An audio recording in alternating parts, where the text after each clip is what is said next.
Ketika dilahirkan ternyata yang lahir itu perempuan, Hannah berkata begini, ya Allah perempuan, saya pengennya laki-laki. Apa jawab Allah? Wallahu a'lamu bima wada'at wa laysa dzakaru kal unta. Allah lebih mengetahui hikmah, rahasia di balik kelahiran setiap anak. Kamu jangan simpulkan perempuan seperti pikiranmu.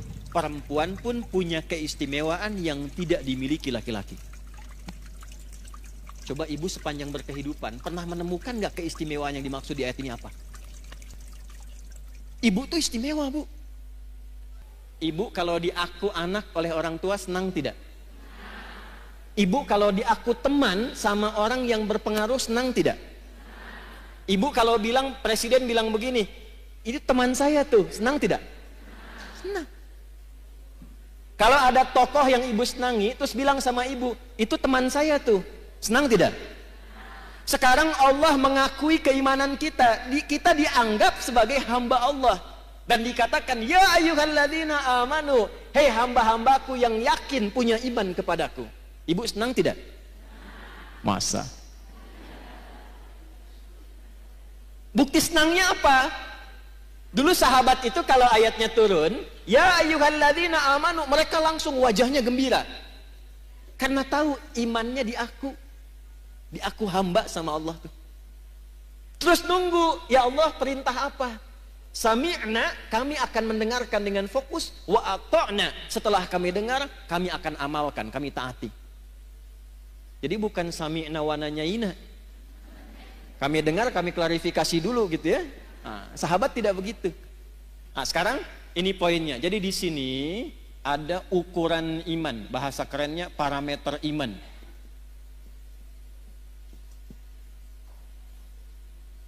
Rumus pertama, kita belajar rumus. Kalau ibu ingin mengukur keadaan imannya, ingin tahu nih, sedang kuat, biasa-biasa, atau sedang lemah, ibu keluarkan semua ayat di Quran yang ada kata iman di awalnya. Lalu lihat setelah itu informasinya. Kalau ibu sudah mengamalkan informasi itu dengan semangat, artinya imannya sedang kuat. Contoh, kalimat iman pertama di Al-Quran ada di Al-Baqarah ayat 3. Alladzina yu'minuna bil ghaib. Kalimat iman pertama. Setelah itu, wa yuqimunas. Nah, orang-orang yang imannya itu cenderung bagus kepada Allah, pakai yu'minun, cenderung bagus, naik, bisa dilihat dengan semangatnya menunaikan sholat dengan baik.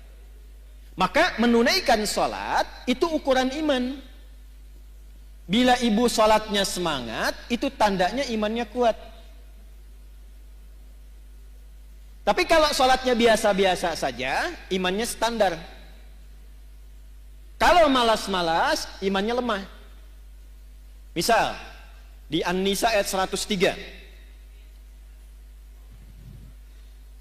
فَإِذَا قَضَيْتُمُ الصَّلَاةَ فَاذْكُرُوا اللَّهَ قِيَامًا وَقُعُودًا وَعَلَى جُنُوبِكُمْ فَإِذَا اطْمَأْنَنْتُمْ فَأَقِيمُوا الصَّلَاةَ إِنَّ الصَّلَاةَ كَانَتْ عَلَى الْمُؤْمِنِينَ كِتَابًا مَوْقُوتًا.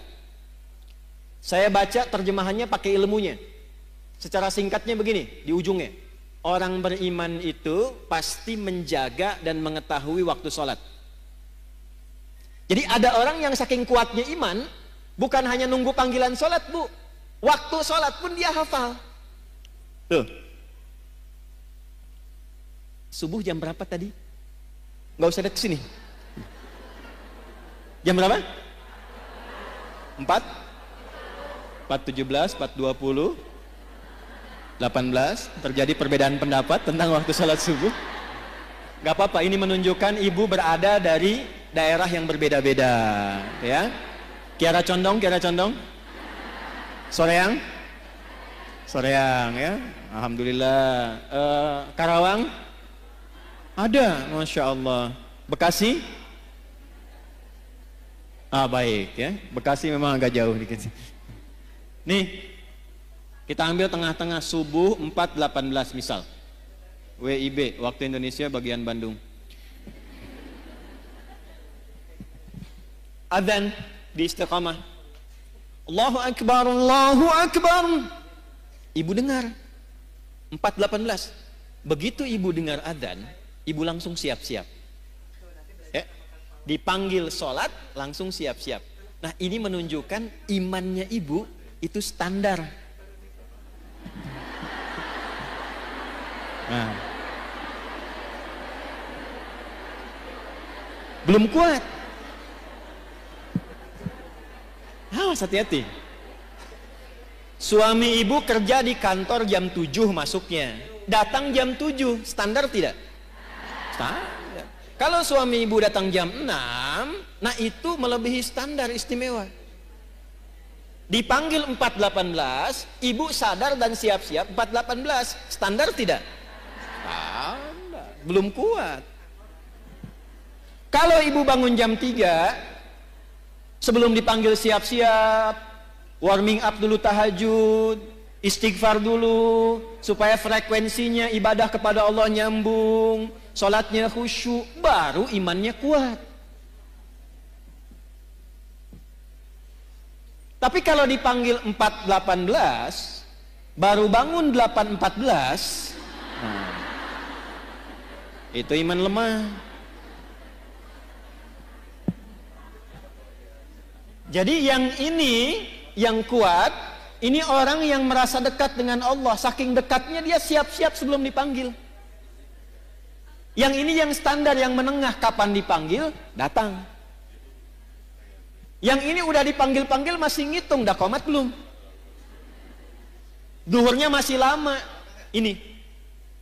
Sehingga merasa agak jauh jaraknya. Ya ayyuhalladzina amanu, ya-nya berfungsi. Hei, baik engkau yang merasa dekat denganku, yang biasa-biasa, ataupun yang merasa jauh dariku, sepanjang engkau masih merasa punya iman, aku tetap mengakui engkau sebagai seorang hamba. Amalkan amalan ini. Kalau diamalkan, yang imannya lemah bisa kuat, yang biasa-biasa bisa semakin dekat dengan Allah, dan yang sudah dekat akan menjadi kualitas iman yang istimewa.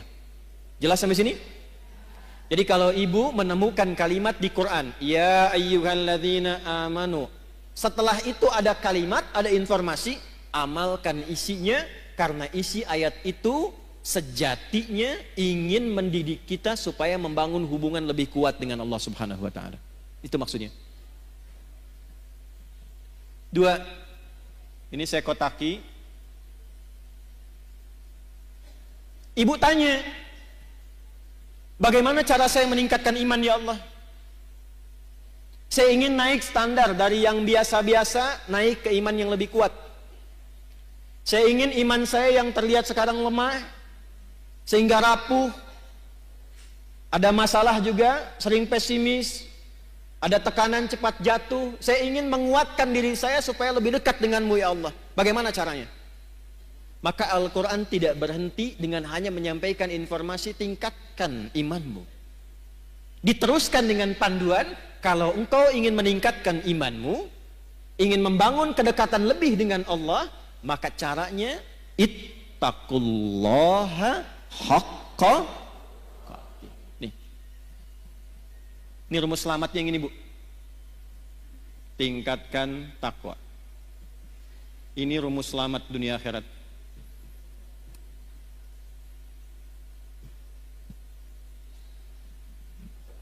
Ya, tahan ya, karena itu saya kotaki. Tingkatkan apa? Pelan-pelan. Jadi kalau ibu bertanya, apa rumus selamat dunia akhirat dalam Al-Quran dan hadis? Bahasa Qurannya sederhana, tingkatkan takwa secara serius dan benar. Tingkatkan takwa secara serius dan benar.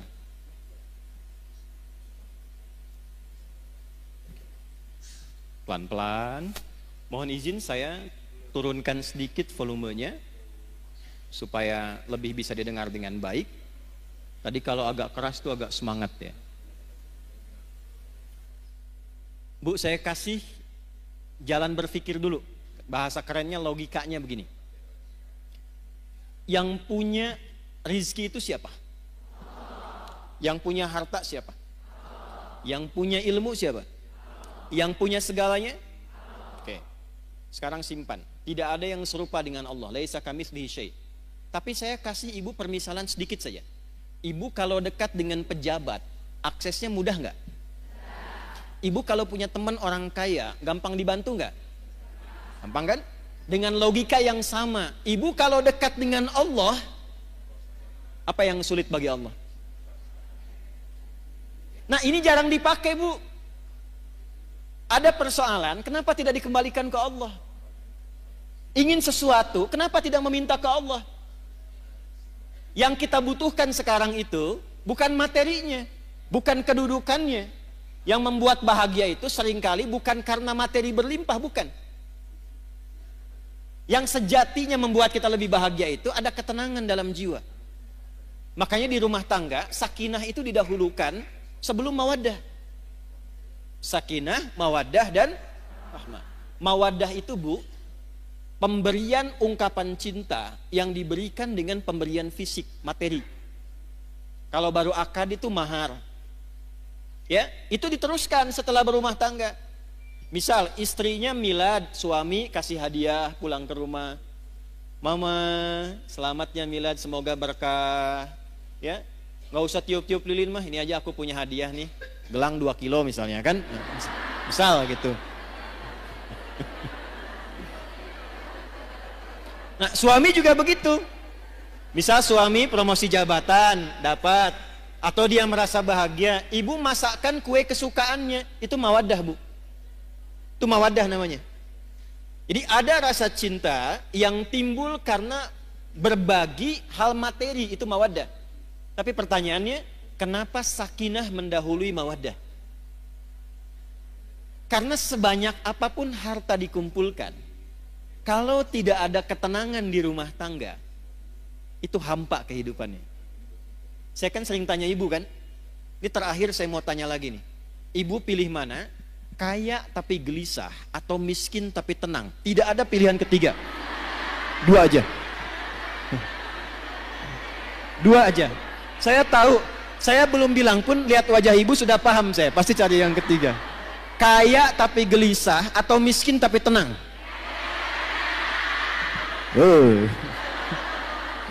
Angker kayak ya. Jadi ada rumus dalam psikologi, jika terjebak pada dilema di antara dua cinta, pilih yang ketiga katanya tuh.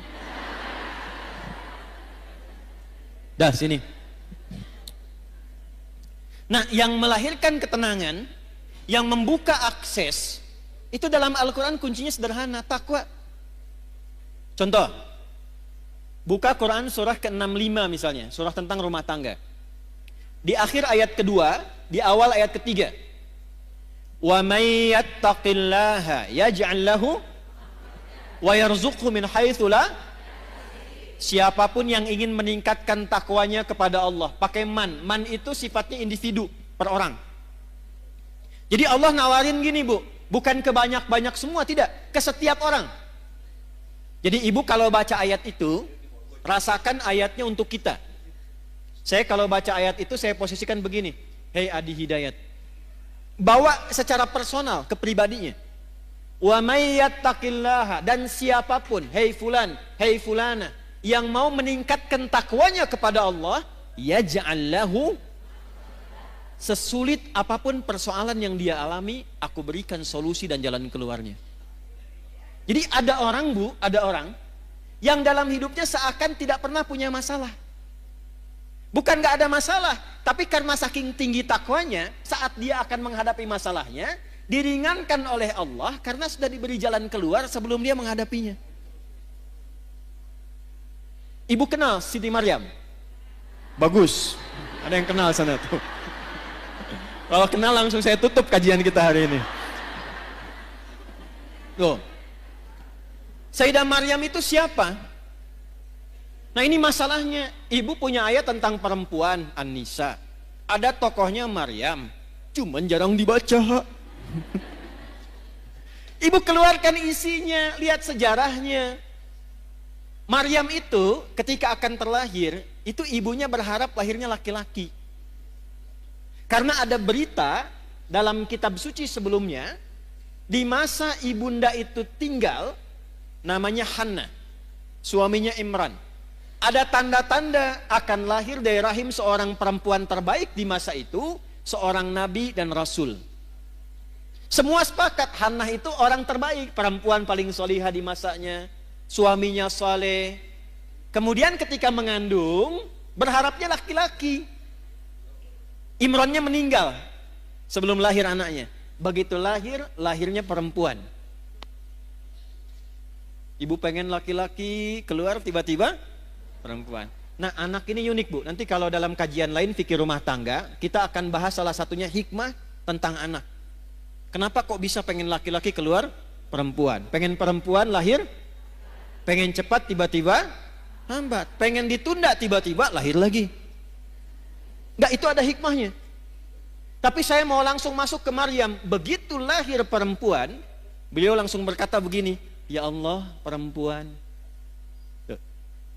Quran surah 3 ayat 36. Takwanya ayat 37-nya. Falamma wada'atha qalat rabbi inni wada'tuha untha. Ketika dilahirkan ternyata yang lahir itu perempuan. Hannah berkata begini, ya Allah, perempuan. Saya pengennya laki-laki. Apa jawab Allah? Wallahu a'lamu bima wada'at wa laysa dzakaru kal untha. Allah lebih mengetahui hikmah, rahasia di balik kelahiran setiap anak. Kamu jangan simpulkan perempuan seperti pikiranmu. Perempuan pun punya keistimewaan yang tidak dimiliki laki-laki. Coba ibu sepanjang berkehidupan pernah menemukan gak keistimewaan yang dimaksud di ayat ini apa? Ibu tuh istimewa, Bu. Nanti Pak, pas pengajian bapak-bapak saya bahas yang laki-laki, Pak, tenang. Enggak, saya katakan gini, ini ayat turun saat perempuan tuh direndahkan, Bu. Ya, direndahkan, dianggap bahkan tidak sempurna. Ada ibadah di satu keyakinan, kalau isinya masih perempuan belum bisa berlangsung. Ada disamakan dengan sosok yang sangat tidak baik dan sebagainya. Jadi saat perempuan direndahkan, Islam datang dengan ajaran mengangkat derajat perempuan dan mengatakan perempuan punya keistimewaan yang tidak dimiliki laki-laki. Lalu wa inni sammaituha Maryam, diberi namalah anak perempuan itu dengan nama apa? Maryam. Yang mau saya katakan bukan Maryamnya. Yang mau saya katakan hal pertama yang dilakukan oleh ibunda Maryam, Hannah, itu melatih Maryam supaya membangun kedekatan lebih dengan Allah. Jadi yang diajarkan pertama kali, Bu, ya, yang disiapkan itu bukan bagaimana nanti bajunya, bagaimana popoknya, bagaimana seluruh fasilitas dunianya.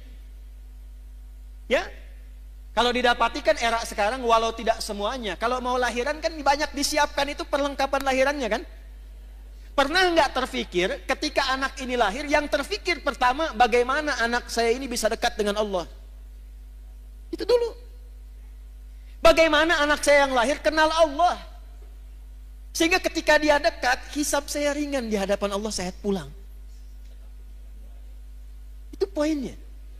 Berapa di antara ibu muslimah yang ketika mengandung dan melahirkan memiliki cara berpikir seperti ini? Ketika lahir, yang dia pikirkan bagaimana anak saya bisa kenal dengan Allah. Sekarang ibu lihat apa yang terjadi. Ketika anak ini didekatkan dengan Allah bahkan sejak dalam kandungan. Ayat 35-nya itu sudah didekatkan dengan Allah, Bu, dalam kandungannya. Idh qalat imra'atu Imran rabbi inni nadhartu laka ma fi batni muharraran fataqabbal minni. Ketika istrinya Imran memberikan inspirasi kepada perempuan-perempuan di muka bumi, para muslimah. Ketika beliau mengandung, beliau dekatkan anaknya dengan Allah dan mengatakan, ya Allah, saya bernazar ketika dia lahir, anak ini akan saya dekatkan denganmu. Maka di era Nabi dicontohkan dari kandungan, sudah berdoa, turun Quran surah 7 ayat 189. Dalam kandungan suami istri mulai berdoa, suaminya cari yang halal, istrinya banyak sholat, banyak baca Quran. Jadi ketika lahir itu sudah ada bekal-bekal awal supaya kenal Allah. Maka apa yang terjadi? Begitu anaknya lahir, wa inni sammaituha Maryam, diberi nama sesuai harapannya. Nama itu penting, Bu. Misal ibu pengen punya anak yang ahli Quran. Ibu kasih nama misalnya, kalau ahlinya itu sampai paham, Ahmad Faqihul Quran misal. Di situ ada doa. Oh, saya pengen anak saya yang kedua dekat dengan Nabi. Ibu beri nama misalnya Amelia Habibatul Mustafa. Aku harapkan anak ini tumbuh jadi kekasihnya Nabi. Dicari ketika lahir, berikan nama sesuai dengan harapan yang ibu inginkan. Maryam, di antara maknanya, di antaranya sosok yang menjaga diri, sehingga dengan penjagaan itu ia selalu dekat dengan Allah. Yang Allah senangi, dikerjakan. Kalau Allah nggak suka, dia tinggalkan. Yang Allah inginkan, dia ikuti. Allah nggak suka, dia jauhi. Itu Maryam namanya. Maka ibu itu menyiapkan fasilitas untuk menempa anaknya supaya dekat dengan Allah. Maka dimintakan kepada pamannya yang seorang nabi namanya Zakaria untuk dibimbing anaknya, dibuatkan tempat namanya mihrab. Di tempat itulah dididik anak itu supaya meningkatkan takwa kepada Allah. Ibu lihat apa yang terjadi. Sebelum anak itu membutuhkannya, Allah sudah kirimkan seluruh kebutuhannya. Fataqabbalaha rabbuha biqabulin hasani wa ambataha nabatan hasana. Perhatikan, ini poinnya. Kalau ada seorang ibu, ayah, suami istri, dia menyiapkan anaknya supaya dekat dengan Allah sejak dini, maka Allah yang akan merawatnya sampai dia tumbuh berkembang. Merawat itu maksudnya memperhatikan dia, menjaga dia, mengalirkan kebutuhan dengan baik. Wa kafalaha Zakaria, tapi tetap mesti ada ikhtiar. Jangan ibu biarkan dari awal, ya Allah, saya sudah bacain dia Yasin, Al-Kahfi, Baqarahan, Anisaan, sekarang terserah engkau ya Allah. Nggak bisa begitu. Cari sekolah yang baik, cari orang baik untuk ngajar, ustadznya cari. Nanti dengan ikhtiar itu turunlah rizki dari Allah. Wa kafalaha Zakaria, perhatikan. Kullama dakhala 'alaiha Zakaria al-mihraba wajada 'indaha rizqa. Setiap Nabi Zakaria ingin memberikan kebutuhan Maryam, mau ngantarkan makanan, ngantarkan bebuahan, ngantarkan pakaian, sudah ada di mihrabnya Maryam, Bu. Mau ngantar buah, buahnya sudah ada. Kalau musim anggur ada anggur, wajar. Ini musim jeruk, bukan musim anggur, tapi ada anggur. Nanya, Zakaria tuh nanya, pamannya alaihissalam. Nanya ini untuk mengkonfirmasi ketakwaannya kepada Allah. Tahu, ini anugerah Allah tahu, tapi untuk menguji, saya ngajar dia berhasil enggak? Dia kenal Allah tidak? Maka ditanya oleh pamannya, ya Maryamu anna laki hadza. Maryam dari mana semua ini? Perhatikan jawabannya. Anak yang dikenalkan dengan Allah sejak dini, maka yang keluar di lisannya kalimat-kalimat yang menyucikan Allah. Subhanallah, alhamdulillah, Allahu Akbar. Maka apa yang keluar di lisan Maryam? Qalat huwa min indillah. Paman, semua ini anugerah Allah. Innallaha yarzuqu may yasha bighairi hisab. Allah akan mengalirkan rizki pada hamba yang dikehendakinya tanpa batasan. Siapa hamba yang dikehendaki di sini? Yang meningkatkan takwa. Ini. Jadi kalau anak-anak ibu dari awal didekatkan, dikenalkan dengan Allah, itu yang keluar nanti kenal Allah, Bu. Saya pernah lihat satu video dulu, ada anak mau disuntik masih kecil. Yang keluar tuh subhanallah, astagfirullah, dosa apa aku ya Allah, astagfirullah, gitu. Ya kan? Tapi tidak sedikit juga anak-anak yang mau disuntik harus dikenalkan dengan mainan dulu gitu kan, dan sebagainya. Tidak salah, tidak. Tapi kalau ingin dijaga, dirawat oleh Allah, maka kenalkan sejak dini. Maka Bapak Ibu, Bapak tuh ada Bapak di sana, Ibu di sini, supaya terbawa juga suasananya. Yang mau saya tegaskan yang pertama, apakah itu hanya berlaku untuk Maryam atau umum? Kita bisa dapat nggak? Dari mana taunya? Kembalikan ayatnya di Quran. Maryam ini hanya contoh. Seperti Nabi Ayub contoh kalau sakit amalnya bagaimana. Seperti Nabi Yunus contoh kalau sedang kena musibah amalnya seperti apa. Seperti Nabi Ibrahim contoh, kalau jadi ayah yang sibuk, memperhatikan anak bagaimana? Contoh, petunjuknya ada di Quran. Jadi kapanpun kita hidup, keluarkan ayat ini, maka kita berpeluang mendapatkan yang sama seperti Maryam mendapatkannya. Maryam Nabi bukan? Bukan. Rasul bukan? Perempuan? Solihah? Takwa? Dapat. Ibu Nabi bukan? Sama dengan Maryam. Rasul bukan? Sama dengan Maryam. Perempuan? Sama dengan Maryam. Ibu sama solehnya dengan Maryam. Itu yang beda. Nah, tinggal ini yang ditingkatkan. Maka ayatnya balik lagi ke surat ke-65. Wa may yattaqillaha yaj'al lahu. Bukan hanya Maryam, siapapun. Dulu ada Maryam, sekarang misalnya ada Iis, ya, ada Ina, ada Eti, ya, ada Ici, ada macam-macam lah, silahkan gitu kan. Ada Siti, ada macam-macam.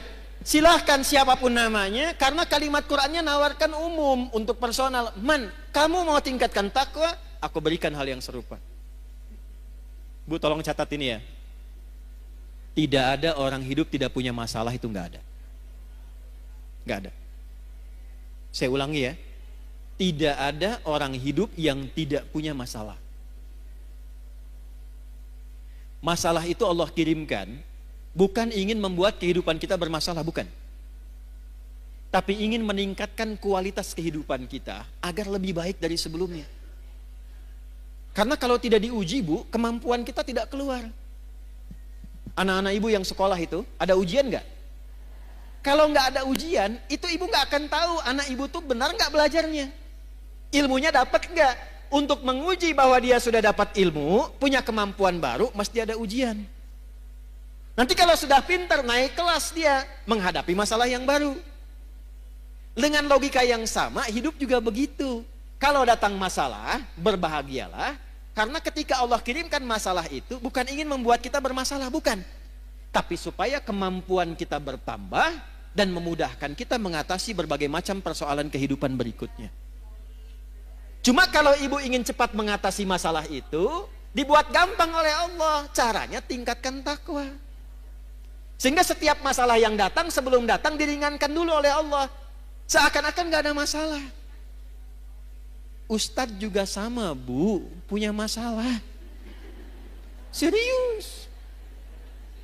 Bahkan masalahnya kadang itu lebih banyak dari ibu.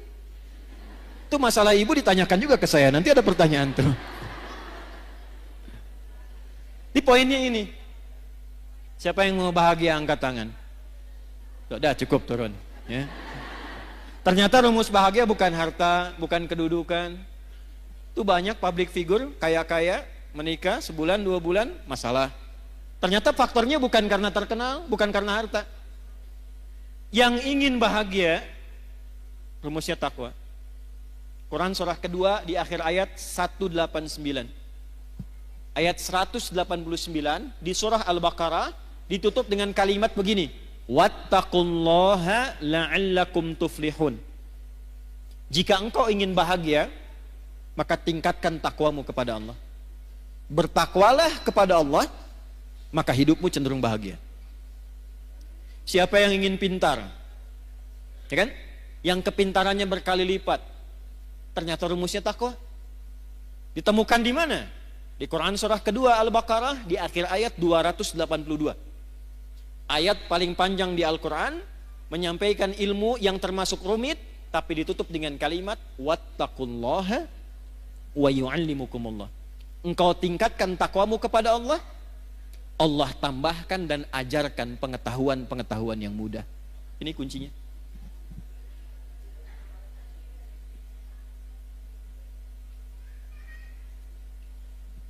Nah, jadi kalau ingin selamat, ingin nyaman hidup di dunia, sampai nyaman kembali ke akhirat, nyaman, enak, tenang, baik, tuh bahasa Arabnya hasanah. Ibu hasanah, ibu yang nyaman, tenang, baik, ya. Nah, jadi kalau cerewet tinggal bilang ibu hasanah loh gitu. Cerewet pada yang baik boleh, ya. Rabbana atina fid dunya wa fil akhirati wa qina Itu rumusnya. Takwa. Jelas sampai sini? Sekarang pertanyaannya begini. Kalau saya ingin meningkatkan takwa, caranya bagaimana? Kan tadi ingin selamat meningkatkan iman, caranya dengan apa? Ingin meningkatkan takwa, caranya bagaimana? Maka Al-Quran langsung memberikan petunjuk. Udah gak usah banyak-banyak, gak usah pusing-pusing, fokus pada yang 5 ini saja. Ada berapa caranya? Yang 5 ini, ibu tolong bikin tabel. Tabel tuh bagan begini ibu ya. Ini nih. Bikin kotak. Terus sama ibu di sini kasih nomor bu. 2, 3, 4, 5. 1, 2, 3, 4, 5. Sudah? Ini tuliskan amalnya. Nomor, amal. Ini checklistnya. Buat di apa bahasa soreangnya, dicontreng, ya. Nah, gitulah. Lihat sini. Saya ingin meningkatkan iman, caranya dengan takwa. Dengan takwa hidup saya mudah, dengan takwa hidup saya nyaman, dengan takwa insya Allah terjamin selamat dunia akhirat. Bagaimana cara meningkatkan takwa? Bagian ketiga ini. Wala tamutunna illa wa antum. Wawunya pakai ataf. Dan jagalah takwa ini sepanjang engkau hidup. Jangan sampai engkau wafat kecuali engkau menjaga takwa ini. Bagaimana cara menjaganya ya Allah? Wa antum muslimun. Jagalah 5 pokok yang takwa sebagai seorang muslim. Di terjemahan diartikan kecuali engkau menjadi seorang apa? Muslim. Muslim itu artinya orang yang mengamalkan Islam. Saya ulangi. Muslim itu artinya orang yang mengamalkan apa? Ibu senang bahasa Arab gak? Kenapa pelan suaranya?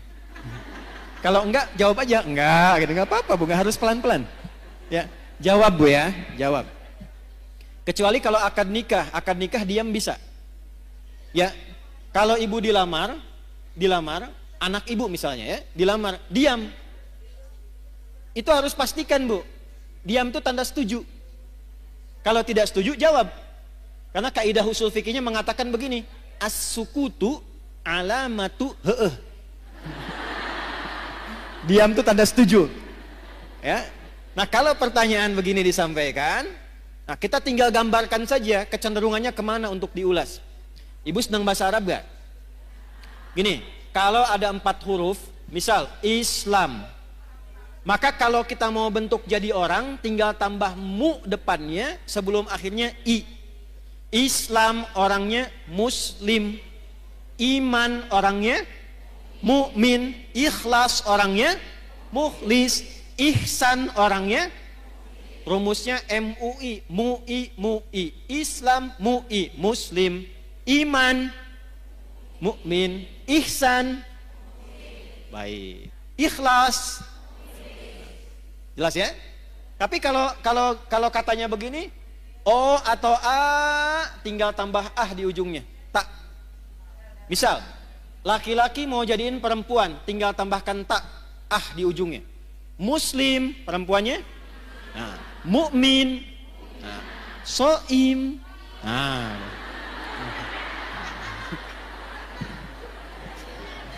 Dah sini. Sudah. Biar nggak ngantuk. Muslimun orang-orang Islam.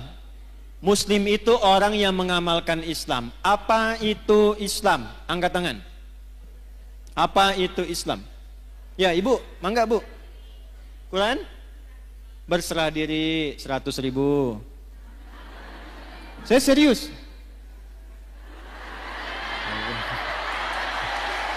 Enggak ya, titip panitia aja ya, kejauhan. Panitia mana panitia, mas? Ibu itu. Bu, nuyut tabu, awas bu, kade bu. Ayo mau tambah, saya naikkan 500.000. Islam itu takwa, baik, kurang. Ya ibu, Ya, ya. Salat, zakat, puasa, haji, baru 4. Syahadat, 1 juta ya, 1 juta. Nah, Mas yang itu ya, ibu itu ya. Nanti belakangan ya Bu ya. Apa? Nggak jadi? Baik. Nah sekarang saya naikkan. Tahu dari mana ibu jawabannya itu?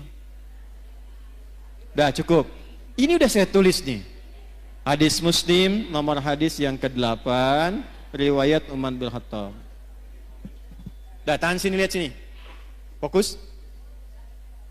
Ya Allah, saya ingin meningkatkan takwa, caranya bagaimana? Kata Allah, kamu jadi orang Islam yang baik. Amalkan ajaran Islam, jaga sampai meninggal.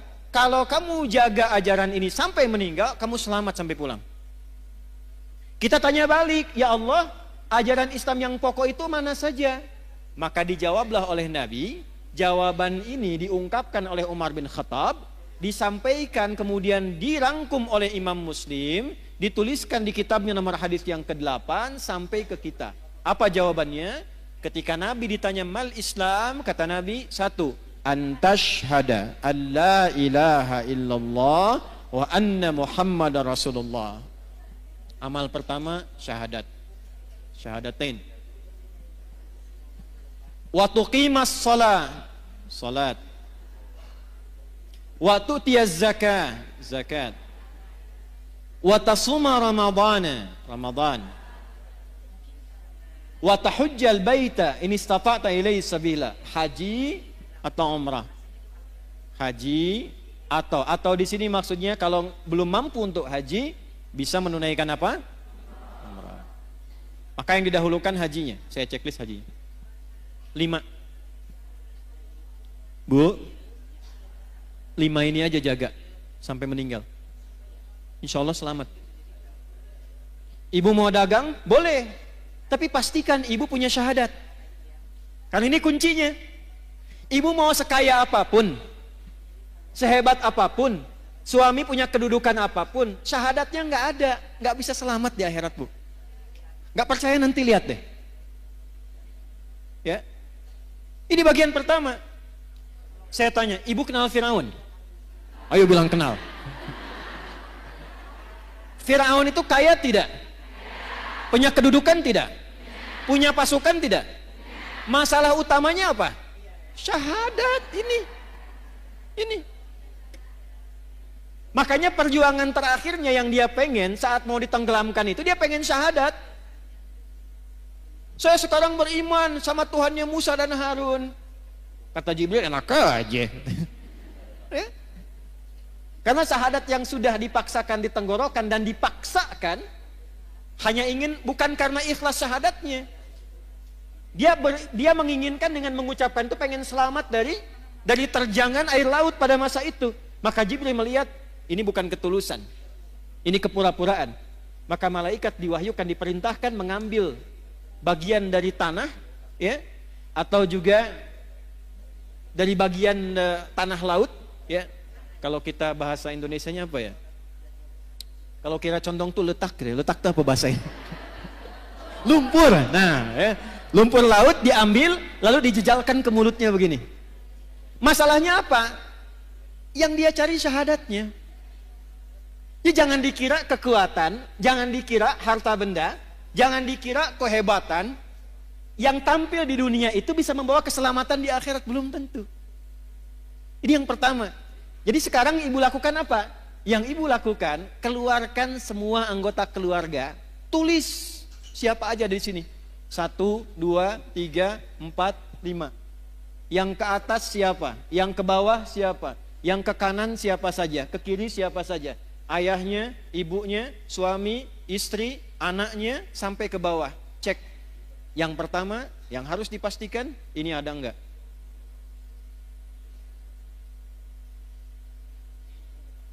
Gimana syahadatnya suami? Istri bagaimana? Ibu? Anak-anaknya? Keluarganya? Ini nomor 1, letakkan urutan pertama.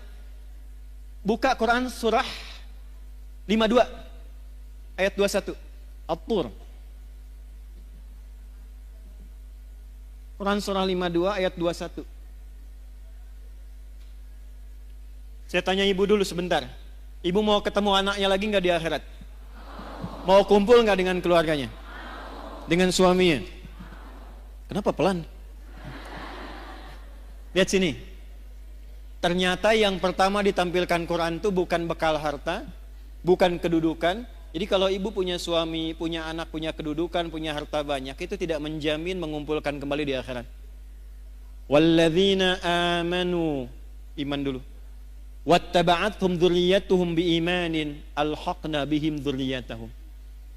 Dan para orang tua yang punya iman diikuti oleh anak cucunya, sekeluarga, kerabatnya semua beriman, kami akan kumpulkan kembali, kata Allah. Aku kumpulkan kembali satu keluarga itu di taman surga semuanya. Wa ma alatnahum min amalihim min syai'. Dan tidak akan aku sia-siakan amal mereka untuk menguatkan iman itu. Jadi kalau ibu ajarkan anak dari kecil supaya kenal Allah, itu ditulis bu, diperintahkan malaikat tulis tuh. Kadang-kadang mesti menjewer anak supaya dekat dengan Allah, itu ada bekas. Di hari hisab, di antara tanda yang Allah perintahkan pada malaikat cari pada diri anak, ada nggak bekas pendidikan orang tua kepada anaknya supaya anak kenal Allah? Tuh. Pernah nggak ada begitu? Begitu anak ingin menjauh dari Allah, susah diingatkan. Ibu belai misalnya begini nak, itu bekas belayannya itu nanti akan jadi tanda di yaumil hisab. Dulu saya kecil itu dijewer begini, kalau ngumpet ngaji. Maghrib TV mati, sembunyi dimanapun akan dicari. Saya pernah kecil ingin ngetes aja, dicari enggak? Saya sembunyi di bawah lemari asisten rumah tangga, saya masuk situ. Ternyata asisten rumah tangga diperintahkan oleh ibunda kami cari Adi sampai ketemu. Harus ngaji di hadapan ibu. Kalau nekat dijewer. Dan saya baru tahu kenapa telinga ini penting dijewer. Ternyata di sini ada bagian sensitivitas dari saraf yang bisa menggerakkan juga ya bagian dari dalam diri manusia itu untuk menstimulus kepintarannya muncul. Tapi bukan berarti pulang dari sini ibu jewer semua anak, bukan. Saya mau katakan kenapa orang tua dulu kalau mendidik anak kadang suka dijewer gitu. Ya, ternyata itu ada bukti ilmiahnya sekarang. Jangan potong videonya ya, awas nih. Sekarang suka ada kontainer potong-potong video. Kontainer tuh yang suka bikin konten, ya. Udah, sini udah ya. Jadi Islam tuh sampai mengatur begitu, Bu. Ya, jangan sampai awas mendidik dengan cara menyakiti. Makanya saya suka koreksi terjemahan-terjemahan itu. Anak usia 7 tahun, ajari dia sholat. Kalau 10 tahun dia belum mau sholat, maka apa? Tuh, kan? Bu main pukul aja. Terjemahnya bukan begitu. Idrib itu artinya memberikan contoh sampai mengerti. Dari kata doroba, doroba itu artinya memberi contoh. Innallaha la yastahyi ayyadriba mathalan ma ba'udatan fama fau. Ngasih contoh. Maksudnya apa? Anak sudah 10 tahun malas sholat, ibu berikan contoh kepada dia supaya dia mengerti tentang pentingnya sholat. Hukumannya berupa contoh. Contohnya apa? Uang jajannya jangan kasih dulu, TV-nya yang kesukaan dia matikan dulu. Sampai dia ngerti akses menuju itu mesti sholat. Kalau dia tanya kenapa sih mesti sholat? Nah, sholat itu mendekatkan kita dengan Allah. Ini loh Allah yang ngasih mama TV itu Allah. Yang ngirim uang ke mama itu dari Allah. Yang ngasih kita kenyamanan hidup itu Allah. Cara terima kasih kita sama Allah sholat. Kamu dikasih sama paman uang, kamu ucapkan terima kasih. Kita dikasih sama Allah berupa banyak kenikmatan ini, cara terima kasihnya sholat. Itu caranya. Sampai dia mengerti. Tidak harus memukul. Kalau di Arab budayanya memang begitu, tapi bukan menyakiti. Kadang tepak begini gitu. Itu contohnya. Paham? Satu, Bu. Bagaimana cara menjaga syahadat? Maka cabangnya ini, Quran surah 47 ayat 19. Fa'lam annahu la ilaha.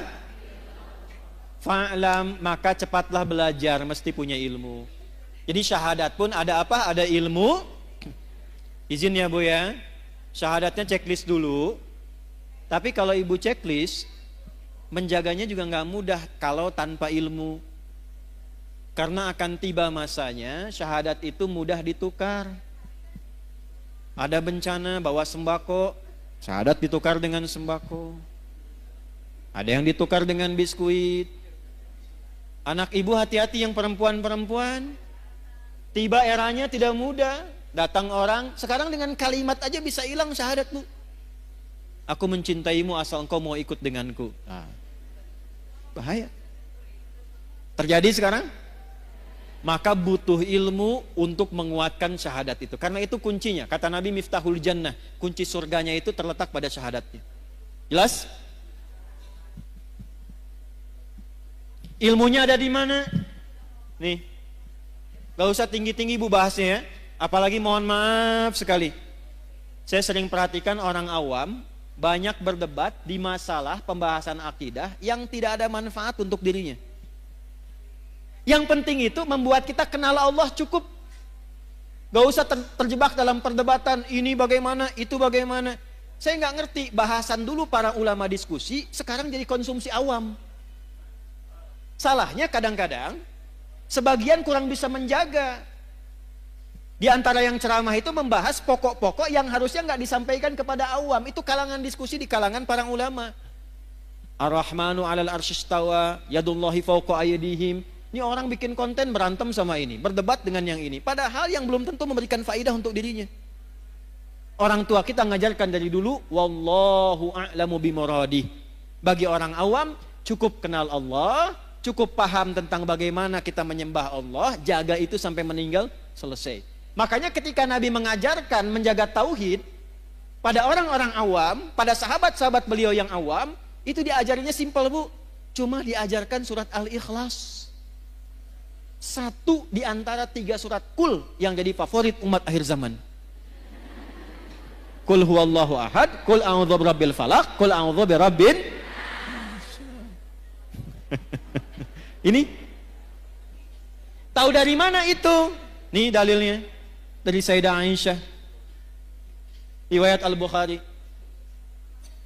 Ada sahabat yang saking dekatnya dengan Allah, kenal Allah, dia hobi sekali baca kulhu.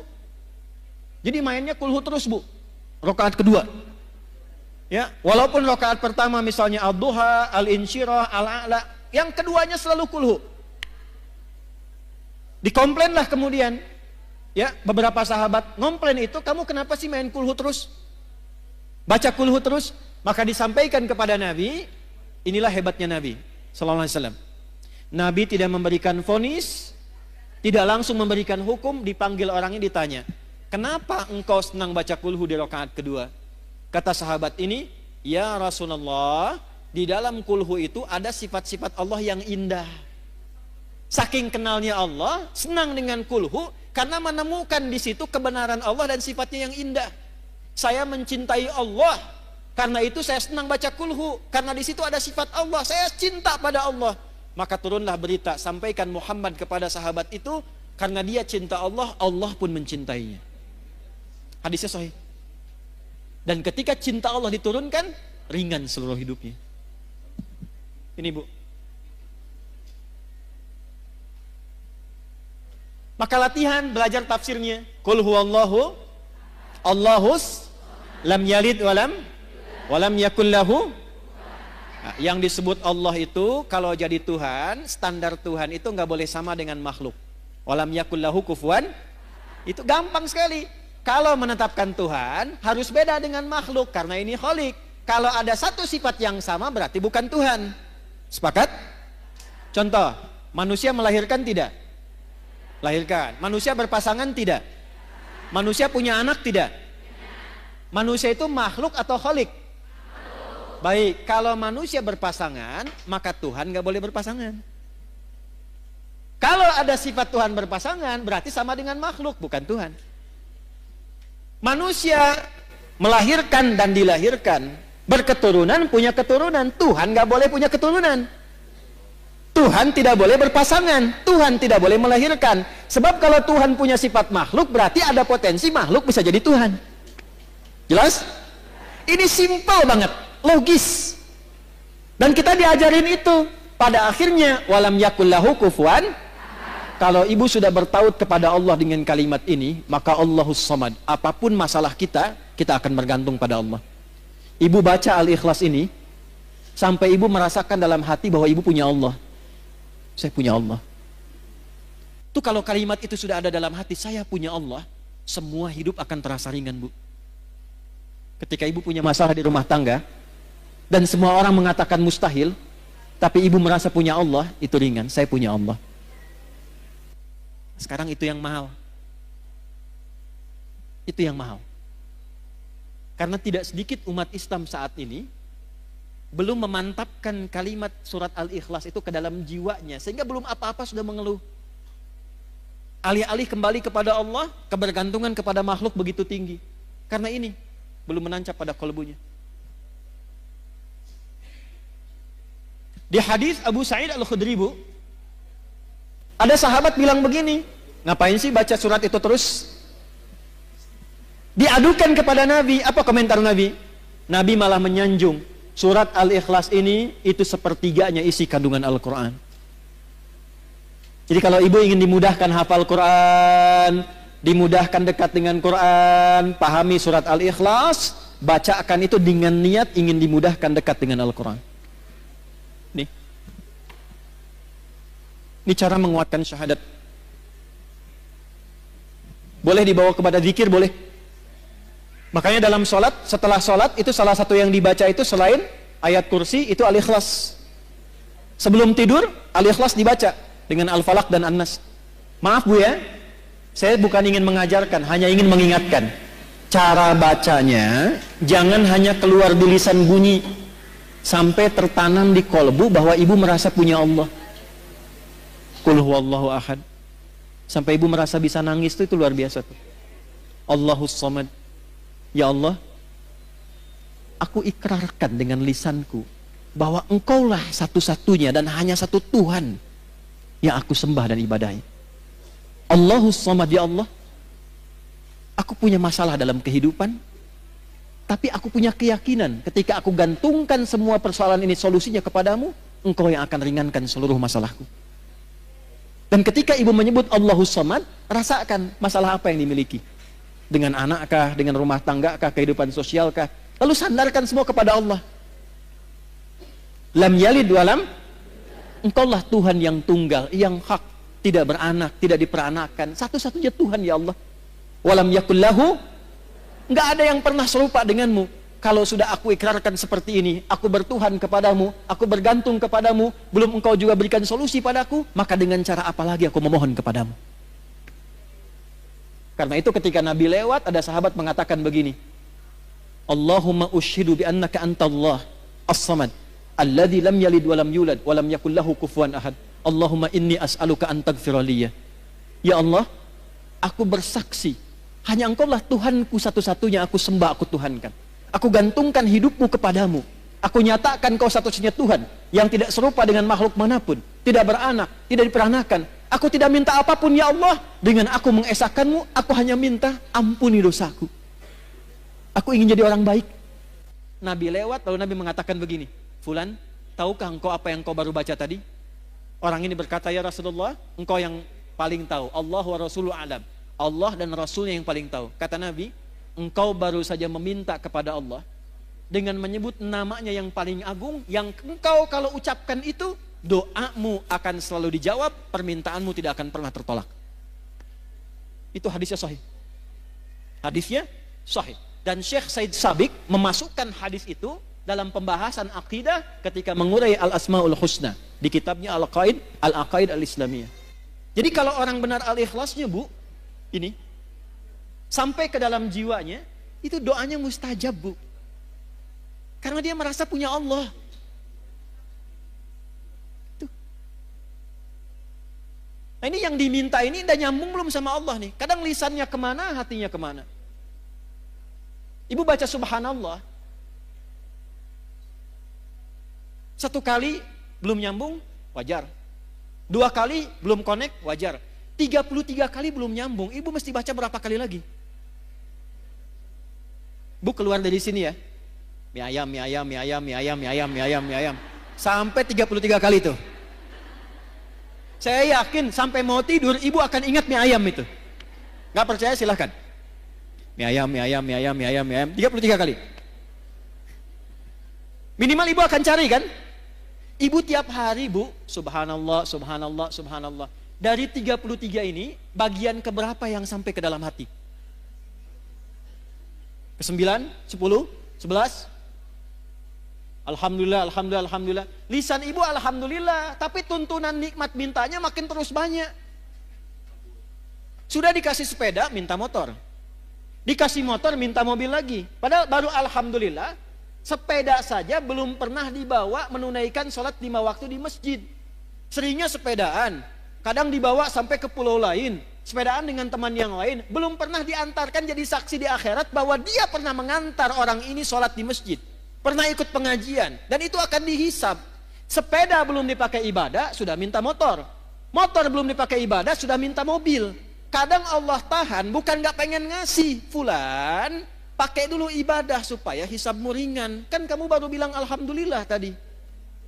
Itu. Allahu Akbar. 33 kali, kali 5 tuh. 165. Dalam sehari. Allahu Akbar, Allahu Akbar, Allahu Akbar. Tapi masih kalah juga. Allahu Akbar, Allahu Akbar. Ayo cek ke masjid, ayo. Diskon, diskon, kewe sekedap. Nomor 2. Ini saya tanya serius nih. Ibu kalau ada pas sinetron Korea yang paling ibu senangi, pas waktunya adzan, ibu tunda dulu sinetronnya untuk sholat, atau ibu tahan dulu tetap nonton nanti sholatnya nomor 2? Ya, alhamdulillah. Checklist ya. Lihat sini. Ini materi itu sebetulnya sederhana bu. Cuman kedalamannya ini yang jarang diungkap. Maksud saya, checklist ini syahadaten formal iya, sampai ke dalam jiwa cek sudah belum? Latihan tiap hari. Nyambung lagi, cara melatih supaya ketika syahadat saya merasa punya Allah itu bagaimana? Lakukan seperti Nabi bimbing kita, karena itu ada bagian keduanya. Wa asyhadu anna Muhammadan. Tanya ke Nabi, ya Rasulullah, gimana cara melatih syahadat? Wa tuqimas shalah. Jaga dalam sholat. Karena itu dalam sholat kita bersyahadat. Waktu tasyahud syahadat tidak? Sholat dibuka dengan kalimat apa? Ya, kalimatnya apa? Allah. Waktu ibu mengucapkan Allahu Akbar, sudah kenal Allah belum? Tuh. Nih saya cek ya. Kalau sudah takbir baca apa? Iftitahnya bacaannya apa? Allahu Akbar kabira walhamdulillah wa subhanallahi bukratan. Kemudian baik. Selain yang wajah tuh ada lagi yang baca yang lain? Allahumma ba'id baini wa baina kama ba'adta bainal. Stop, saya kasih 2 contoh ini. Pernah nggak mencari bagaimana Nabi pernah mengamalkan doa iftitah itu setelah takbir? Ibu pernah belajar dan dengar tentang sahabat Abu Bakar kan? Baru takbir, itu saking merasanya punya Allah, itu langsung menangis bergetar, baru takbir. Sahabat Ali bin Abi Thalib baru adzan sudah bergetar, belum sholat, saking merasa punya Allah. Doa yang Allahumma ba'id itu ada di Al-Bukhari, Sahih Al-Bukhari. Riwayatnya oleh sahabat Abu Hurairah. Biasanya dibaca dalam kesempatan sholat siang. Subuh, zuhur, asar, sholat siang. Yang wajah tuh ada di Sunan Abu Daud. Biasa diamalkan oleh Nabi pada malam hari. Sanadnya nanti tersambung melalui Imam Ali bin Abi Thalib radhiyallahu ta'ala anhu. Jadi kalau yang Allahumma ba'id dari Abu Hurairah, yang wajah itu dari sahabat Ali bin Abi. Pertanyaannya, kenapa yang wajah itu sering dibaca malam, sementara Allahumma ba'id sering dibaca siang? Walaupun boleh baca wajah itu, subuh boleh, siang boleh, nggak dilarang. Ada 12 doa iftitah bu. Boleh-boleh saja, sah. Tapi yang mau saya katakan, kenapa sering dibacanya di waktu itu? Perhatikan caranya. Ketika tangan diangkat, buang urusan dunia ke belakang. Kalau pengen khusyuk sholatnya, pasrahkan urusan kita kepada Allah. Jadikan Allah yang maha agung, yang lain gak penting. Buang urusan dunia ke belakang. Kenapa sholat jarang khusyuk? Karena ketika takbir dunianya masih dibawa. Allahu Akbar, oh diskon ini sekian, ini jemuran belum diangkat, ini masuk. Buang ke belakang. Pasrahkan kepada Allah. Enggak, ini ada kitabnya, ya. Ada beberapa kitab, kita simpulkan saja dengan cepat karena waktunya tinggal 5 menit. Lihat sini. Allahu Akbar, angkat tanganmu sejajar dengan pundakmu di sini, hadwaman kibaihi, atau sejajar daun telinga di sini, hadis An-Nasai. Tapi dua makna ini artinya apa? Angkatlah tanganmu, pasrahkan dirimu kepada Allah. Sekarang sholat dibuka, hanya Allah yang maha agung, yang lain gak penting, semua buang ke belakang. Maka itu di Abu Daud dikatakan fakul, maka katakan Allahu Akbar. Saking pentingnya komitmen itu diucapkan dengan lisan. Di Islam itu Bu, kalau ada ibadah yang membutuhkan kekuatan supaya hatinya mantap, itu lisannya dipandu berucap. Haji, umrah, itu kenapa sampai lisan mengatakan labaik Allahumma hajjad, labaik Allahumma umrah. Karena ini ibadah penting, hatinya mesti mantap, dibantu oleh lisan, ucapkan, ucapkan. Sama dengan ibu begini, ibu sedang punya masalah, tidak mudah misalnya, itu dipandu oleh Quran, katakan pada hatimu, katakan. Inna ma'al usri, itu kalau ibu masih goyah, keluarkan di lisan, pasti ada solusinya, pasti selesai. Enggak mungkin ada masalah yang enggak ada solusinya, pasti bisa, pasti bisa. Gitu. Kita punya ayatnya Bu, sekarang yang pakai orang Jepang.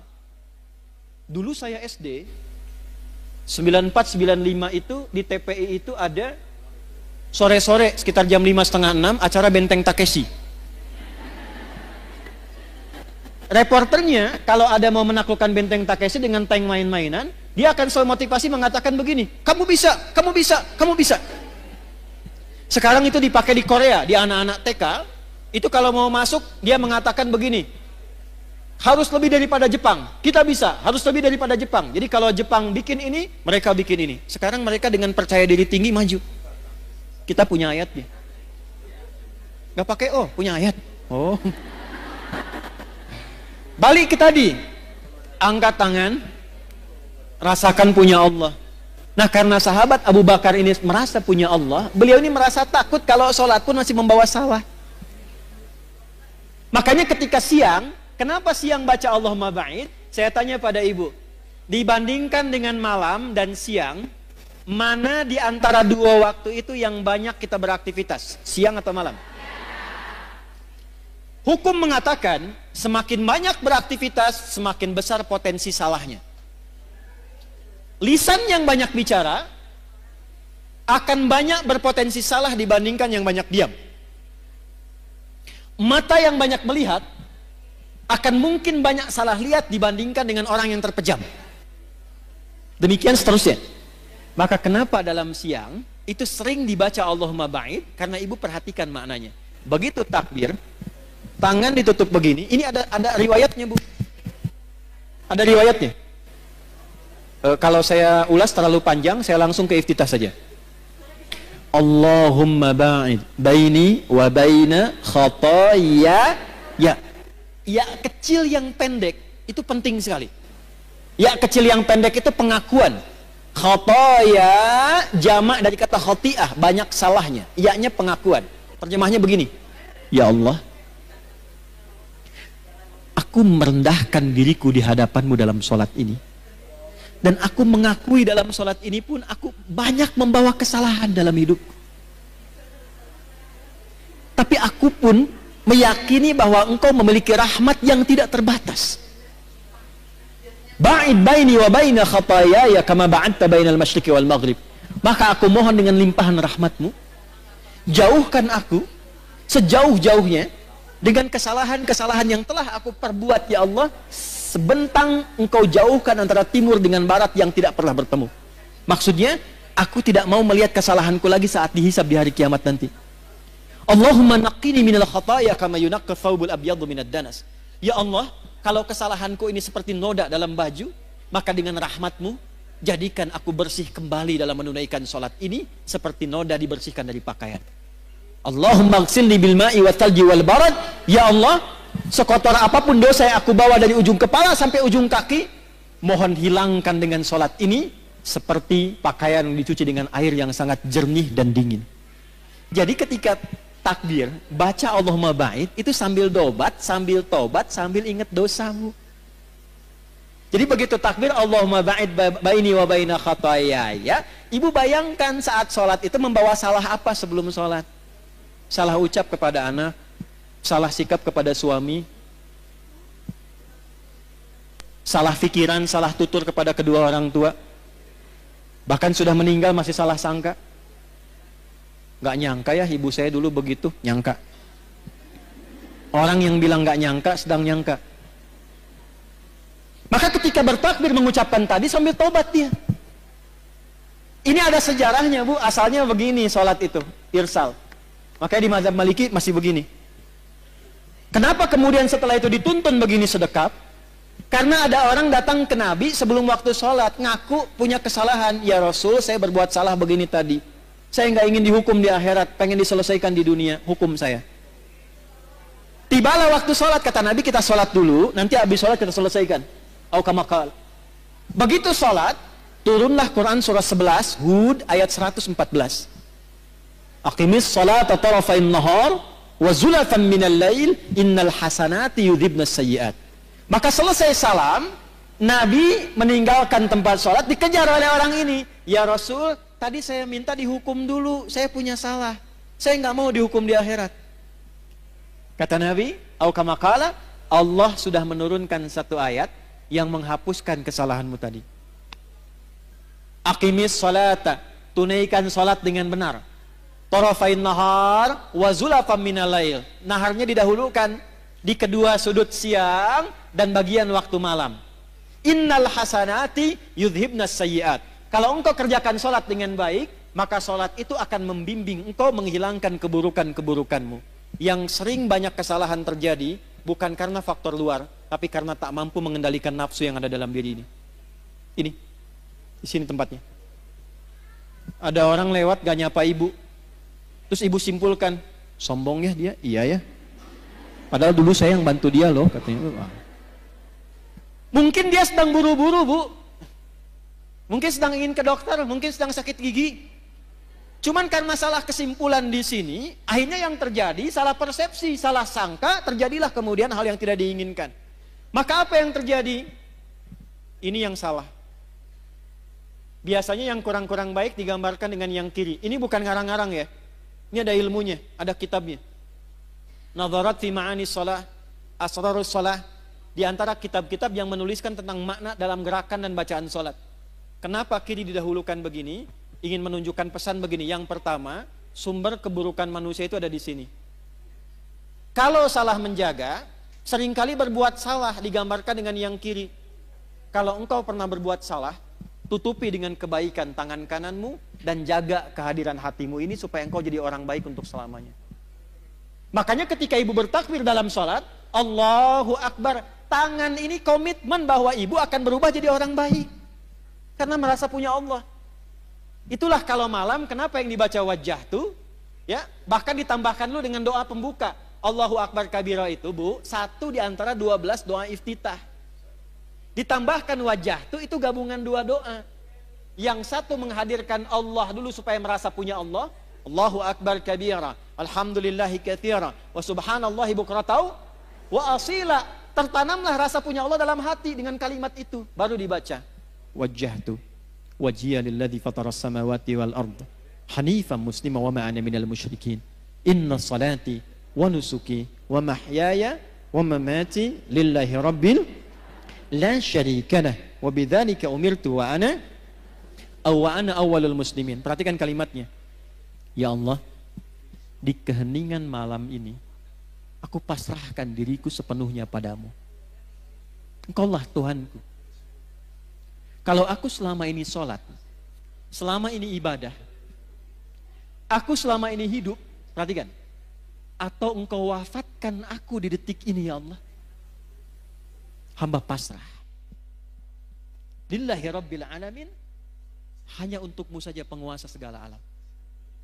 Tapi bila engkau beri kesempatan aku hidup setelah sholat ini, aku ingin berjanji menjadi pribadi yang lebih baik dan tidak akan pernah musyrik selama hidup.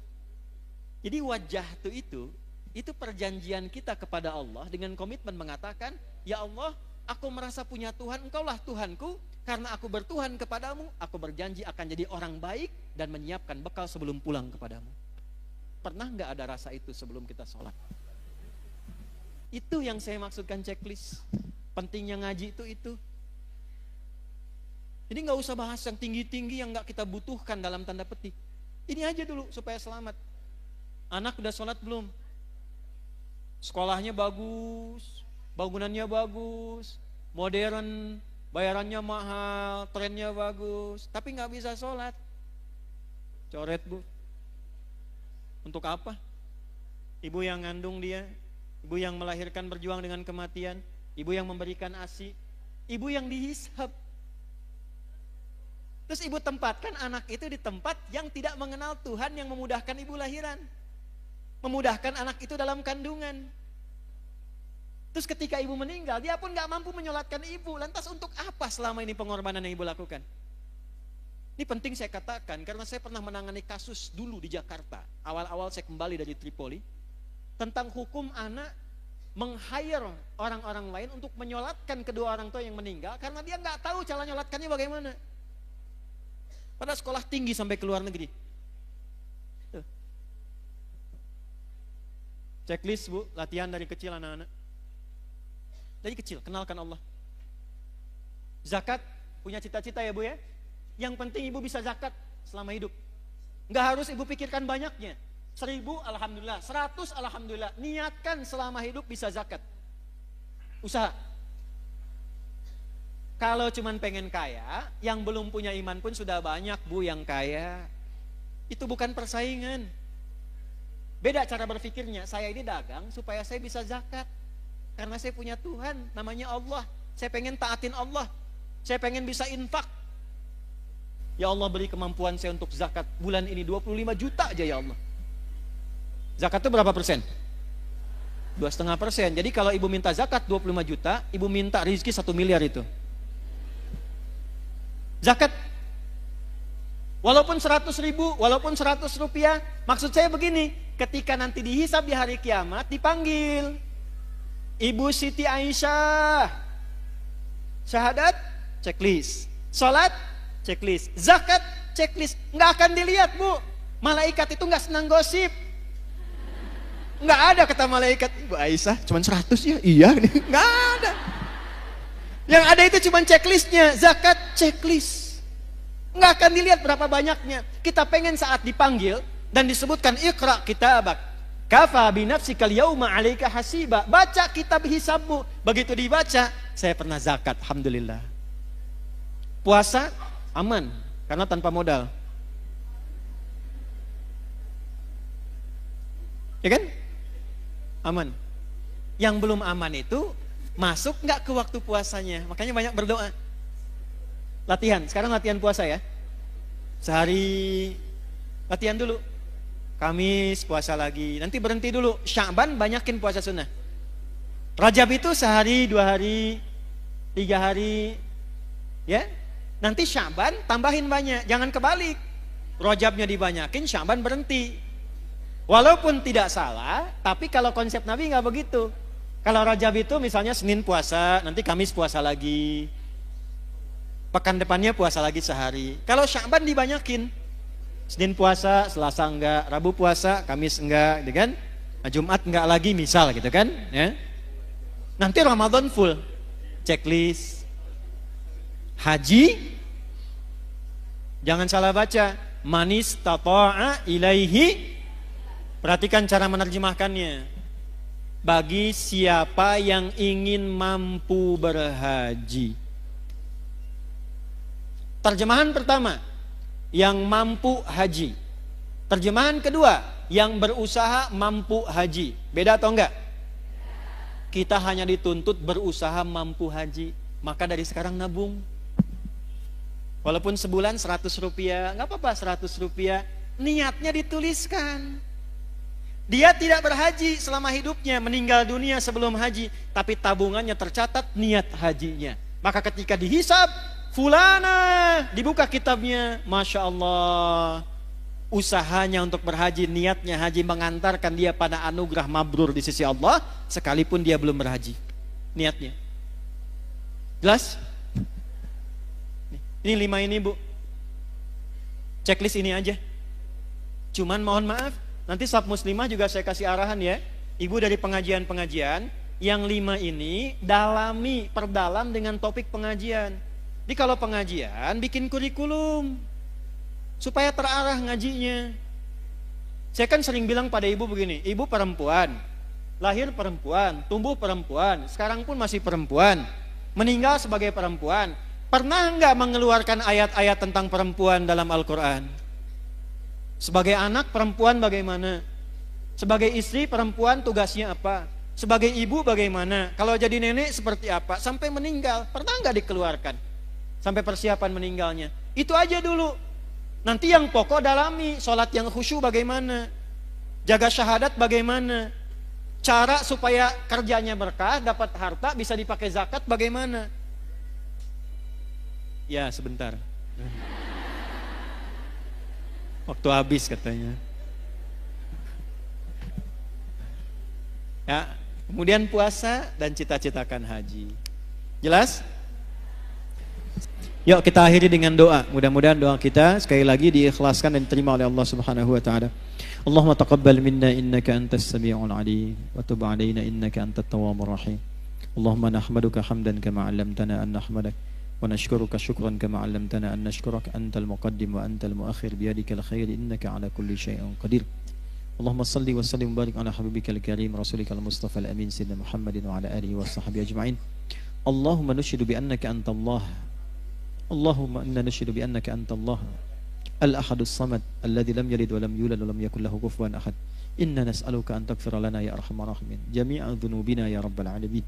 La tada' lana fi maqamina hadza dhanban illa ghafartah. Ya Allah, jangan biarkan ada satu jamaah pun yang datang ke kajian ini membawa lumuran dosa kecuali Engkau gugurkan dan ampuni seluruh dosa-dosanya.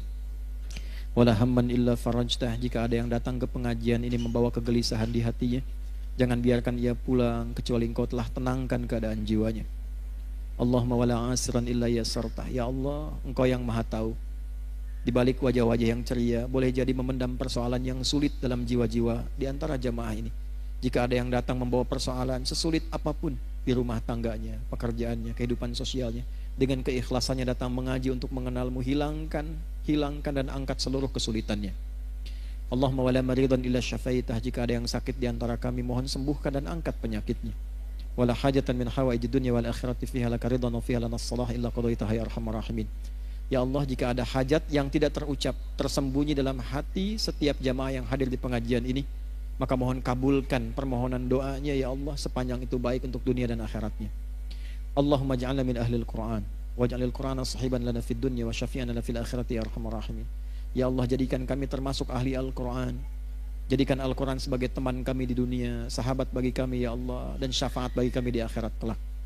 Allahumma barik ya Allah fi ailatina tamaman mubarakah kama barakta ibadakas salihin al-muttaqin al-mu'minin. Ya Allah, mohon berkahi semua keluarga kami yang hadir ya Allah di tempat ini. Berkahi keluarganya seperti Engkau berkahi orang-orang baik yang pernah hidup di muka bumi ini. Allahumma arzuq hadzal masjidil istiqamah ya Allah, ni'matal istiqamah fi a'maliha. Ya Allah, berkahi Masjid Istiqamah ini, berikan hidayah dan bimbingan kepada seluruh pengurusnya dan jamaahnya untuk istiqamah memakmurkan masjid ini, menjaga ketaatan kepadamu dan jauhkan dari perbuatan maksiat. Allahumma rabbana alif baina qulubina waj'al bainana ikhwatan ya Allah fi alai dinika ya arhamar rahimin. Ya Allah, satukan jiwa-jiwa kami, hati kami untuk bersaudara dalam keislaman yang baik, berkeluarga dalam kasih sayang. Jauhkan kami dari perpecahan, bimbing kami menjadi pribadi-pribadi yang baik sampai berpulang kepadamu dalam keadaan husnul khatimah. Rabbana atina fid dunya hasanah wa fil akhirati hasanah wa qina adzabannar. Wa sallallahu ala sayyidina Muhammad wa ala alihi wa sahbihi ajma'in. Wa akhiru da'wana subhanakallahumma rabbana wa bihamdika asyhadu an la ilaha illa anta nastaghfiruka wa natubu ilaik. Walhamdulillahi rabbil alamin. Ibu, terima kasih. Maafkan saya.